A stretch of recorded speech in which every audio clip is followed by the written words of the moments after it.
ଆଜିର ଏହି ରୋଷେଇ ଟିପ୍ସ ଗୁଡ଼ିକ ପ୍ରତ୍ୟେକ ଗୃହିଣୀ ମାନେ ଜାଣିବା ଦରକାର।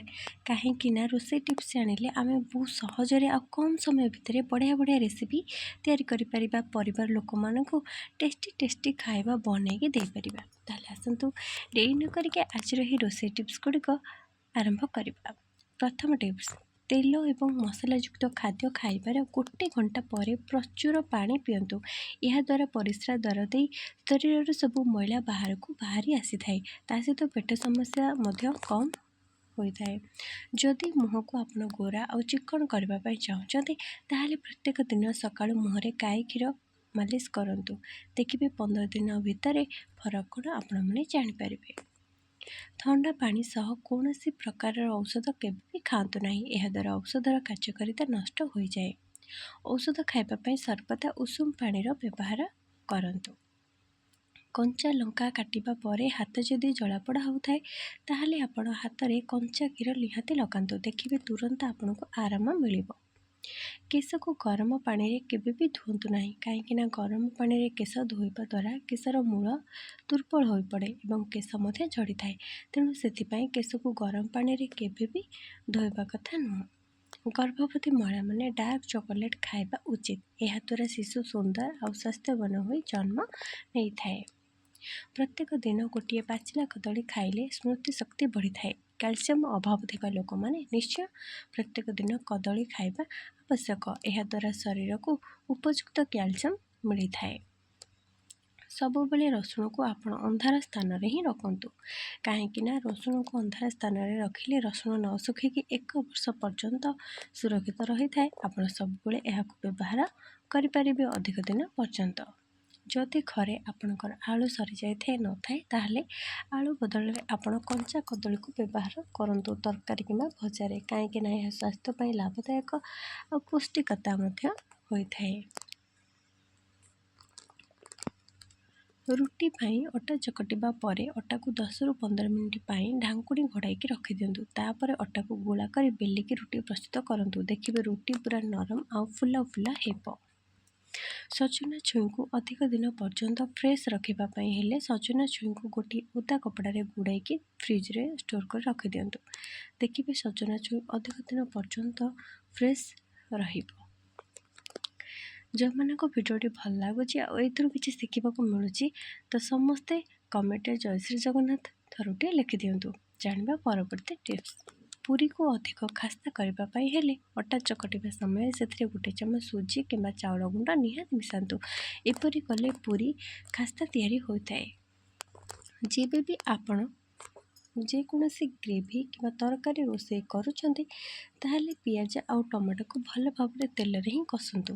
ଭଲ ଭାବରେ ଯଦି ଆପଣ ଗ୍ରେଭିରେ ଟମାଟୋ ଆଉ ପିଆଜକୁ କଷିଦେବେ, ଏପରି କଲେ ଗ୍ରେଭି ଆହୁରି ଅଧିକ ସ୍ୱାଦିଷ୍ଟ ହେବ ଆଉ ଗ୍ରେଭି ମଧ୍ୟ ବହଳିଆ ହୋଇବ। ଯଦି ଆପଣମାନେ ଭାତ ରୋଷେଇ କରୁଛନ୍ତି, ତାହେଲେ ଚାଉଳ ଯେତିକି ତାର 2 ଗୁଣ ଅଧିକ ପାଣି ଦିଅନ୍ତୁ। ଏହାଦ୍ୱାରା ଭାତ ପୁରା ଗୋଟା ଆଉ ପରଫେକ୍ଟ ତିଆରି ହୋଇଥାଏ। ଚିନି ଯଦି ଆପଣଙ୍କର ନରମ ହୋଇଯାଏ, ଟିକେ ଓଦା ଲାଗେ, ତାହେଲେ ଚିନିକୁ କିଛି ସମୟ ଖରାରେ ଶୁଖାଇ ରଖନ୍ତୁ କିମ୍ବା ଚିନି ଜାରରେ କିଛି ଚାଉଳ ରଖିଦିଅନ୍ତୁ। ଏମିତି କଲେ ଚିନି ନରମ ହୋଇନଥାଏ, ପୁରା ଗୋଟା ହୋଇକି ଶୁଖିଲା ରହିଥାଏ। ଗ୍ରେଭିକୁ ଅଧିକ ସ୍ୱାଦିଷ୍ଟ କରିବା ପାଇଁ ହେଲେ ମସଲା କଷିବା ସମୟରେ କିଛି ନଡ଼ିଆର କୋରା ମିଶାଇକି ମସଲାରେ କଷନ୍ତୁ। ଏପରି କଲେ ଆପଣଙ୍କ ଗ୍ରେଭି ଆହୁରି ଅଧିକ ସ୍ୱାଦିଷ୍ଟ ହେବ, ତାର ଗୋଟେ ଅଲଗା ପ୍ରକାର ସ୍ୱାଦ ବାହାରିବ। ଅଟା ଚକଟିବା ସମୟରେ ଯଦି ସେଥିରେ ଅଳ୍ପ ଟିକେ ଦହି ମିଶାଯାଏ, ତାହେଲେ ରୁଟିର ସ୍ୱାଦ ଆହୁରି 2 ଗୁଣ ବଢ଼ିଯାଇଥାଏ ଆଉ ବହୁତ ନରମ କଅଁଳିଆ ଲାଗେ। ଖେଚୁଡ଼ିକୁ ଅଧିକ ସ୍ୱାଦିଷ୍ଟ ସୁଗନ୍ଧିତ କରିବା ପାଇଁ ହେଲେ ତିଆରି କରିବା ସମୟରେ ସେଥିରେ କିଛି ଡାଳଚିନି ପାଉଡର କିମ୍ବା ଡାଳଚିନିର ଛୋଟ ଟୁକୁଡ଼ା ନିହାତି ପକାନ୍ତୁ। ଦେଖିବେ ଖେଚୁଡ଼ିର ବାସ୍ନା ଆହୁରି ଅଧିକ ବଢ଼ିଯିବ। ନରମ ଇଡଲି ତିଆରି କରିବା ପାଇଁ ହେଲେ ବିରି ଆଉ ଚାଉଳ ଭିଜାଇବା ସମୟରେ ସେଥିରେ 3 ରୁ 4 କପ୍ ଶାଗୁଦାନା ମିଶାଇ ବତୁରାଇ ଗ୍ରାଇଣ୍ଡିଙ୍ଗ କରି ଭଲ ଭାବରେ ଫେଣ୍ଟିକି ଇଡଲି ପ୍ରସ୍ତୁତ କରନ୍ତୁ। ଦେଖିବେ ଇଡଲି କେତେ ସଫ୍ଟ ତିଆରି ହେବ। କୌଣସି ବି ମିଠା ଜିନିଷ ତିଆରି କରିବା ପାଇଁ ହେଲେ ସେଥିରେ 1 ଚୁଟକି ଲୁଣ ମିଶାନ୍ତୁ। ଏହାଦ୍ୱାରା ମିଠାର ସ୍ୱାଦ 2 ଗୁଣ ବଢ଼ି ଯାଇଥାଏ। ଯଦି ଆପଣ ଯେକୌଣସି ପନିପରିବା ଗ୍ୟାସ୍ରେ ପୋଡ଼ୁଛନ୍ତି, ଆଳୁ ହେଉ କି ବାଇଗଣ ହେଉ କି ଯାହା ବି ପୋଡ଼ୁଛନ୍ତି, ତାହେଲେ ସେଥିରେ ଟିକେ ତେଲ ଲଗାଇ ପୋଡ଼ନ୍ତୁ। ଏହାଦ୍ୱାରା ପନିପରିବା ଶୀଘ୍ର ପୋଡ଼ିବା ସହିତ ଅତି ସହଜରେ ଚୋପା ମଧ୍ୟ ବାହାରି ଆସିଥାଏ। କିନ୍ତୁ ଗ୍ୟାସ୍ରେ ଯଦି ଆମେ ଆଳୁ ପୋଡ଼ିଥାଉ, ଉପର ଚୋପା ତ ସହଜରେ ପୋଡ଼ିଯାଏ, କିନ୍ତୁ ଭିତର ବିଲକୁଲ ସିଝି ନଥାଏ। ସେଥିପାଇଁ ଆମେ ଆଳୁକୁ ସିଝେଇକି ତାପରେ ଆମେ ତାକୁ ପୋଡ଼ିବା। ସିଝା ଆଳୁକୁ ପୋଡ଼ିଲେ ଭିତର ବି ସିଝିଯାଇଥିବ, ଉପର ବି ମାନେ ଗ୍ୟାସ୍ରେ ଟିକେ ପୋଡ଼ିଯିବ, ତା ପୋଡ଼ା ଫ୍ଲେଭର୍ ବି ଆସିବ। ଏମିତି ଆପଣ ଗ୍ୟାସ୍ରେ ଆଳୁ ପୋଡ଼ା କରି ଖାଆନ୍ତୁ, ଦେଖିବେ ବଢ଼ିଆ ଲାଗିବ। ଭେଣ୍ଡି କାଟିବା ସମୟରେ ଛୁରୀରେ ଲେମ୍ବୁ କାଟିକି କଷିବା ଦ୍ୱାରା ଛୁରୀରେ ଭେଣ୍ଡିର ଲାଳ ଅଂଶ ଲାଗିନଥାଏ। ପନିପରିବାକୁ ସବୁବେଳେ ମିଡ଼ିୟମ୍ ସାଇଜ୍ରେ କାଟିବା ଉଚିତ। ଅତି ଛୋଟ ଛୋଟ କାଟି ରୋଷେଇ କରିବା ଦ୍ୱାରା ପନିପରିବାର ପୋଷକ ତତ୍ତ୍ୱ ସବୁ ନଷ୍ଟ ହୋଇଯାଏ। ତା ସହିତ ଅତି ବଡ଼ କରିକି ମଧ୍ୟ ପନିପରିବା କାଟିଲେ ତରକାରୀ ଭଲ ଦେଖାଯାଏ ନାହିଁ ଆଉ ଅଧିକ ସମୟ ଲାଗେ ସିଝିବା ପାଇଁ। ମିଡ଼ିୟମ୍ ସାଇଜ୍ ହେଉଛି ତରକାରୀ ପାଇଁ ସବୁଠାରୁ ବେଷ୍ଟ।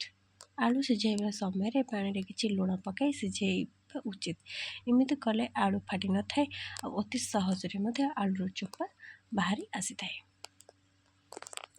ଚା'କୁ ଆହୁରି ଅଧିକ ସୁଗନ୍ଧିତ କରିବା ପାଇଁ ହେଲେ ଚା' ଫୁଟିବା ସମୟରେ ସେଥିରେ କମଳା ଚୋପାର ଶୁଖିଲା ଖଣ୍ଡ, ଅଳେଇଚ, ତୁଳସୀ ପତ୍ର ଏବଂ କିଛି ଅଦା ଛେଚା ପକାଇବା ଦ୍ୱାରା ଚା' ସ୍ୱାଦିଷ୍ଟ ହେବା ସହିତ ସୁଗନ୍ଧିତ ମଧ୍ୟ ହୋଇଥାଏ। ଯଦି ହାଣ୍ଡି କିମ୍ବା କୁକରରେ ଥିବା ଭାତ ତଳେ ଲାଗିଯାଉଛି ଆଉ ତା'ର ପୋଡ଼ା ସ୍ମେଲ୍ ଦୂର କରିବା ପାଇଁ ଆଉ ଗୋଟିଏ ଥାଳିରେ ଉପର ଭାତ ଯାହାକି ପୋଡ଼ି ନଥିବ ତାକୁ ବାହାର କରିକି ପଙ୍ଖା ତଳେ 2ରୁ 3 ମିନିଟ୍ ପାଇଁ ଛାଡ଼ିଦେବେ। ଏହା କରିବା ଦ୍ୱାରା ଭାତର ପୋଡ଼ା ସ୍ମେଲ୍ ଦୂର ହୋଇଯାଏ। ଶିରା ତିଆରି କରିବା ସମୟରେ ଯଦି ଶିରା ବାସନ ତଳ ଭାଗରେ ଲାଗିଯାଏ, ତାହେଲେ ଶିରା ତିଆରି ହେଉଥିବା ବାସନ ଚାରିପାଖରେ ତେଲ କିମ୍ବା ଘିଅ ଲଗାଇ ଦିଅନ୍ତୁ। ଏହାଦ୍ୱାରା ଚିନି ଶିରା ବାସନରେ ଆଉ ଲାଗିବ ନାହିଁ ଆଉ ବାସନ ଶୀଘ୍ର ମଧ୍ୟ ସଫା ହୋଇଯିବ। ବାହାରକୁ କୁଆଡ଼େ ଯାତ୍ରା କରିବା ସମୟରେ ଯଦି ପ୍ଲାଷ୍ଟିକ୍ ପାଣି ବୋତଲ ଥଣ୍ଡା ରଖିବାକୁ ଚାହୁଁଛନ୍ତି, ମାନେ ଅଧିକ ବାଟ କୁଆଡ଼େ ଯିବାର ଅଛି, ଆପଣ ସାଙ୍ଗରେ ପ୍ଲାଷ୍ଟିକ୍ ପାଣି ବୋତଲ ନେଇକି ଯାଉଛନ୍ତି। ଯଦି ଚାହୁଁଛନ୍ତି ବୋତଲ ପାଣି ଟିକ ଥଣ୍ଡା ରହୁ, ତାହେଲେ ବୋତଲକୁ ଗୋଟେ ଓଦା କପଡ଼ାରେ ଗୁଡ଼ାଇକି ଏକ ପଲିଥିନରେ ରଖନ୍ତୁ। ଏହା କରିବା ଦ୍ୱାରା ପାଣି ଅଧିକ ସମୟ ପର୍ଯ୍ୟନ୍ତ ଥଣ୍ଡା ରହିବ। ଭେଣ୍ଡି କାଟିବା ସାଙ୍ଗେ ସାଙ୍ଗେ ଯଦି ଭେଣ୍ଡିରେ ଅଳ୍ପ ଲେମ୍ବୁ ରସ ମିଶାଇ ଦେବେ, ତେବେ ଭେଣ୍ଡି ପରସ୍ପର ସହିତ ଲାଗିବ ନାହିଁ, ଚିପଚିପା ମଧ୍ୟ ହେବ ନାହିଁ। କ୍ଷୀରକୁ ଫୁଟାଇବା ବେଳେ ସେଥିରେ ଗୋଟେ ଚୁଟକି କର୍ଣ୍ଣଫ୍ଲୋର ମିଶାନ୍ତୁ। ଏହା କ୍ଷୀରରେ ଥିବା କମ୍ପୋନେଣ୍ଟସ୍ ଅଲଗା ହୋଇନଥାଏ ଆଉ କ୍ଷୀର ଛିଡ଼ିବାକୁ ଦେଇନଥାଏ। କିନ୍ତୁ ଧ୍ୟାନ ଦେବେ ଯେ ଏହା କେବଳ ଗୋଟେ ଚୁଟକି ହିଁ ପକାଇବେ, ପୁରା କମ୍। ରିଫାଇନ୍ ତେଲ ଅପେକ୍ଷା ସୋରିଷ ତେଲ, ସୂର୍ଯ୍ୟମୁଖୀ ତେଲ, ନଡ଼ିଆ ତେଲ, ବାଦାମ ତେଲର ଉପଯୋଗ କରନ୍ତୁ। ରିଫାଇନ୍ ତେଲରେ ଅଧିକ ମାତ୍ରାରେ କେମିକାଲ ରହିଥାଏ, ଯାହାକି ଶରୀରରେ ଅନେକ ବେମାରୀ ସୃଷ୍ଟି କରିଥାଏ। ଯଦି ଦହି ତିଆରି କରିବା ସମୟରେ କ୍ଷୀରରେ ଅଳ୍ପ ନଡ଼ିଆ ମିଶାଯାଏ, ତେବେ ଦହି ଭଲ ଭାବରେ ଜମି ଯାଇଥାଏ ଏବଂ 2ରୁ 3 ଦିନ ପାଇଁ ମଧ୍ୟ ଏହା ଫ୍ରେଶ୍ ରହିଥାଏ। ଇଡଲି ଏବଂ ଦୋସା ମିଶ୍ରଣରେ ଅଳ୍ପ କ୍ଷୀର ମିଶାନ୍ତୁ ଏବଂ ଏହାକୁ ଭଲକି ଫେଣ୍ଟି ନିଅନ୍ତୁ। ଇଡଲି ଏବଂ ଦୋସା ନରମ ତିଆରି ହେବ। ଏହି ମିଶ୍ରଣକୁ ଫେଣ୍ଟି ସାରିଲା ପରେ ଲୁଣ ମିଶାଇବେ ଆଉ ଏହାକୁ ତୁରନ୍ତ ପ୍ରସ୍ତୁତ କରିବେ। ଯଦି ଆପଣ ଘରେ ବୁଟ ଡାଲି, ମସୁର ଡାଲି ଏବଂ ମୁଗ ଡାଲି ମିକ୍ସଚର ତିଆରି କରିବାକୁ ଚାହୁଁଛନ୍ତି, ତାହେଲେ ଏହାକୁ ନରମ କରିବାକୁ ହେବ। ରାତିରେ ଡାଲି ବତୁରାଇଥିବା ସମୟରେ 1 ଚାମଚ ଖାଇବା ସୋଡ଼ା ଏବଂ ଅଳ୍ପ କ୍ଷୀର ମିଶାନ୍ତୁ।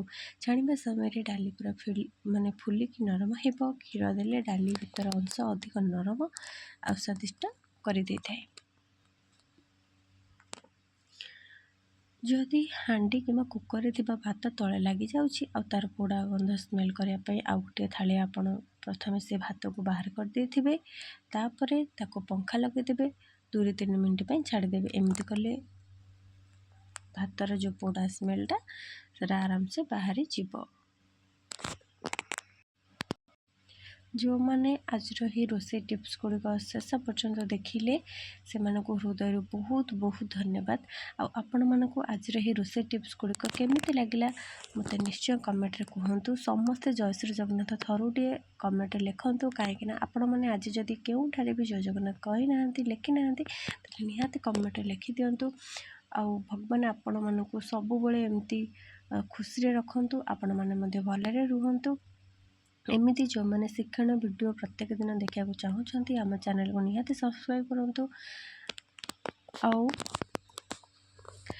ସାଙ୍ଗମାନଙ୍କ ସହିତ ମଧ୍ୟ ଭିଡ଼ିଓକୁ ନିଶ୍ଚୟ ସେୟାର କରନ୍ତୁ। ଭିଡ଼ିଓ ଗୋଟେ ଲାଇକ୍ ନିହାତି କରନ୍ତୁ। ଆଜି ପାଇଁ ଏତିକି, ରହିଲି। ଜୟ ଜଗନ୍ନାଥ। ଧନ୍ୟବାଦ।